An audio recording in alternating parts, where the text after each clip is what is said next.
we're obviously going to see training a little later, but is there anyone going to be back available for this match? No, not no difference to the squad from last Saturday against Palace. With Luke Shaw, when are you expecting him to be back available? Are you expecting him back before the international break? I think it's probably, but I can't say this for 100% sure. Is that back in training or back available for matches? The plan is just be back before, but as I say, I can't say this for 100% for sure. That can be also short after the break. And all cup competitions are important, but given the increased competition for a top 4 place in the Premier League and the fact there's a Champions League place for the winners of this competition, does that place extra significance on this tournament for you and for the club as a whole in terms of trying your best to win it? Yes, I think so, and it's an opportunity, and there are more roads to achieve the targets you want, and this is definitely also a road. Yes, of course, it's the most difficult probably, because in a tournament of 32, you have to be the best. But it's a target, and it's a road we want to go. So would you say winning this tournament is harder than getting a top 4 place in the Premier League? That's because in the end you get knockout stage. But I think it's don't look too far ahead from game to game. Let's first do Twente. But as you know, we want to win all the competitions we are taking part in, and this is one of them. But you have to go game by game, and let's first focus on the first game. Hi Erik, I know the format's in its infancy, but you could finish 24th in this league format and still be in the competition. There are more games. Rodri complained about it last week. Are you a fan of the new format, or do you think it's becoming too much for the players?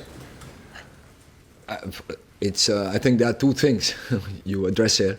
First of all, the format, and the format. I think we have to take this experience and then judge.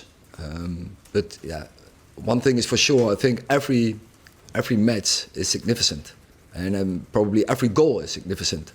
And first you get also a split after January, where the first 8 teams they qualify, and that can help you in February to continue. But when you're on the first 24, you can win this competition, and so there's always an option to win it. And then the other question, the second part of it, but we discussed it so many times. There are too many games. It's clear. Too many competitions for the top players.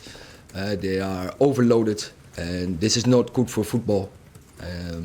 In the end of the day, it's maybe good for commercial, but there is a limit, and players getting injured. It's almost unavoidable. The players getting injured because of the overload from so many games. Just on that, does that overload of games and the amount of games that you're going to have to play affect the way that you pick teams, particularly for a game in the Europa League tomorrow, and particularly because of what happened with the injuries last year? Because obviously the injuries just decimated your squad last year and it affected your form. Are you going to be more cautious in the way that you pick teams for these games in all these competitions? But in all the games, I did this on Saturday. But is that going to have to be the case going forward though as well?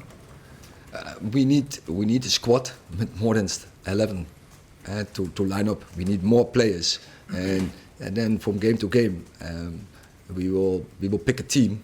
So, but you can't address it. This is the best 11 in this moment, and we will see. And of course, form is part of it. Tactic, of course, is also part of it. But definitely, the management of the load of the players is definitely part of it. Hi Erik. So far you've got a goal difference of 0. I think you've scored 5 goals, so obviously allowed 5 in. I think you had minus goal difference last season. Are you concerned? I know you're without Rasmus Højlund, for example, but he was available last season and you didn't do particularly well. So are you concerned your attack's going to be toothless again this season? Again, are you concerned your attack's going to fail again this season, not scoring enough goals? Concern, we create a lot of chances in the first games of the season, Last week we scored 7 against Barnsley, so we are capable of scoring many goals. But it's a part of the game. Yeah, we have to be better there. We have to improve. We have to kill more in the box. With your players, your attackers, is it a mental feeling? Because obviously talented enough, technically to be here, but is it just a sort of mental focus for them to score more, maybe? I think there are different aspects on this, and most important is that you create chances, and that is what we're doing in this moment. We create a lot of good moments. We are very creative, and we have many opportunities to score goals, and we have to keep this process going. And then, of course, the finishing we have to work on. Erik, just on the games and the loading, how can you as a club change that? Because it seems like this kind of stuff gets made by the authorities and you have to go along with it. Would you have to consider, I mean, Rodri spoke about going on strike potentially as players. I think as a club alone, you can't change this. It's more about, say, the total industry. It's about clubs and players and coaches, and so many others who are there in the environment of football, who have to work on this to improve the game, but of course to find the right balance, because in the end of the day it's financial, and also we are professional, so revenues has to come, but we have to balance this out. Last question. Erik, you were obviously talking about having to rotate. You said you did that on Saturday, and when you did, you left out Marcus Rashford, and there was a lot of attention around that. Do you feel we're sometimes too quick to criticise, considering you're trying to balance so much that we probably don't understand what's going on with the players and what's going on behind the scenes? I didn't understand the criticism in these,